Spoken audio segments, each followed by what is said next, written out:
What lies beyond the final breath? Does the essence of who we are dissolve into nothingness, or does it journey through realms beyond our understanding? Welcome, seeker of truth, to a realm where mysteries unfold. Today, we embark on a journey into one of the most profound and enigmatic teachings in Tibetan Buddhism, the Bardo Thodol, better known in the West as the Tibetan Book of the Dead. Imagine having a guide to help you navigate the most mysterious transition of all, death. The Bardo Thodol serves as just that, but it's not merely a guidebook to the end of life.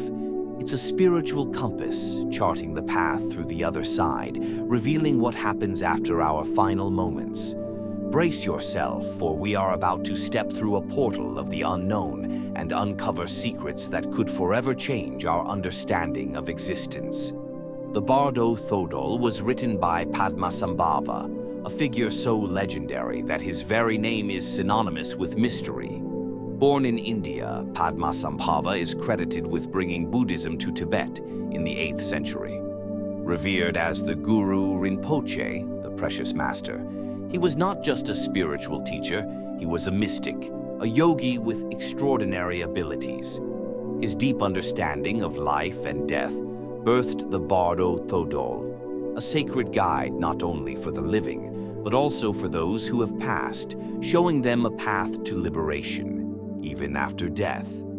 Padmasambhava's journey was nothing short of extraordinary. From an early age, his spiritual power was recognized. He achieved the title of Mahasiddha, a being who has attained the highest level of spiritual realization. His abilities were considered miraculous, and his influence extended beyond the realm of ordinary monks. Invited to Tibet by King Trisong Detsen, Padmasambhava's mission was to help spread Buddhism across Tibet and unite the people under a single spiritual system. At that time, Tibet was filled with shamanic practices and animist beliefs steeped in the indigenous Bon religion, creating both a challenge and an opportunity for Buddhism to take root. Upon his arrival, Padmasambhava faced fierce opposition from local spirits and deities of the Bon traditions. Yet, using his mystical knowledge of tantric rituals, he tamed these spirits and integrated them into Tibetan Buddhism, ensuring the faith's lasting presence in Tibet. His efforts culminated in the founding of Tibet's first Buddhist monastery, Sami Monastery, where he imparted profound teachings about the mind, reality, and the cycle of life and death, known as samsara. In Tibetan Buddhism, death is not viewed as an end, but as a transitional state, a doorway to liberation. Padmasambhava recognized that the moment of death is unique, a moment when the mind, free from the distractions of the physical body, is more receptive to the ultimate truth. However, he knew that most people are trapped in their fears and illusions at this critical moment, preventing them from experiencing liberation. To address this, he created the Bardo Thodol, a guide that could be recited to those who are dying or even studied in life to prepare the mind for the bardos, the states between life and death.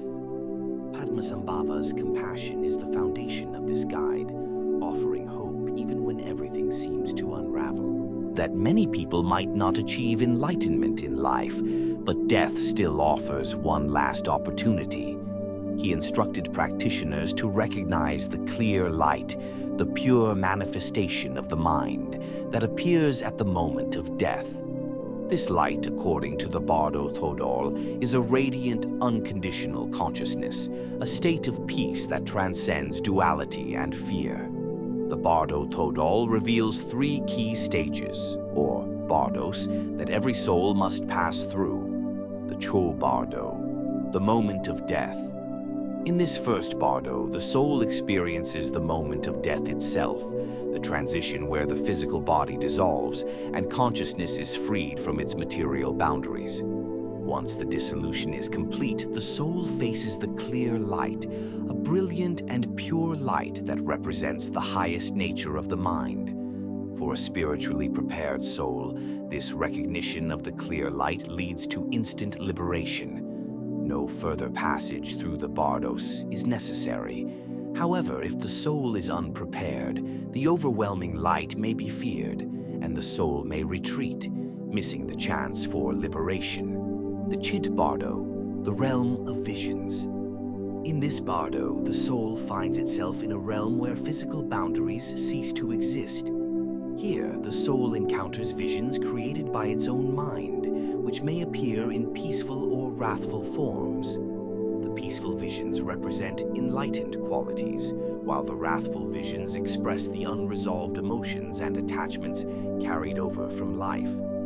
The soul's ability to recognize these projections as parts of itself is the key to transcending them. If the soul can see these visions as illusions, it can reach liberation. The Seed Bardo, Rebirth. In this final bardo, the soul faces the choice of its next body, determined by the karmic energy accumulated over lifetimes. In this stage, the soul's consciousness is drawn to a new form based on its desires, fears, and attachments. These visions often involve images of couples in union, symbolizing the creation of new life. For those who can maintain detachment, this stage offers one final opportunity for transcendence, where the soul can avoid rebirth and merge with the clear light, breaking free from the cycle of reincarnation. Throughout these stages, the Bardo Thodol encourages the soul to remain focused on the clear light, recognizing it as the essence of all beings. When the soul can see through the illusions of the mind, it can achieve liberation, free from the cycle of suffering and rebirth. Yet for most, the powerful emotions and desires are so real that they become entangled in the cycle, missing the opportunity for liberation. The Bardo Thodol is not merely a text about death, it is a guide to living. It teaches us that death is not an end but a beginning, a portal into new possibilities. It invites us to reflect on our lives now, how much of our time is spent in attachment to our fears, desires, and illusions. By contemplating death, we can learn to live more fully, free from the chains that bind us. So, if this exploration into the unknown resonated with you, share this video and don't forget to subscribe. Let us know in the comments what intrigues you most about life after death. Together, we'll explore the greatest mysteries of existence. Thank you for watching.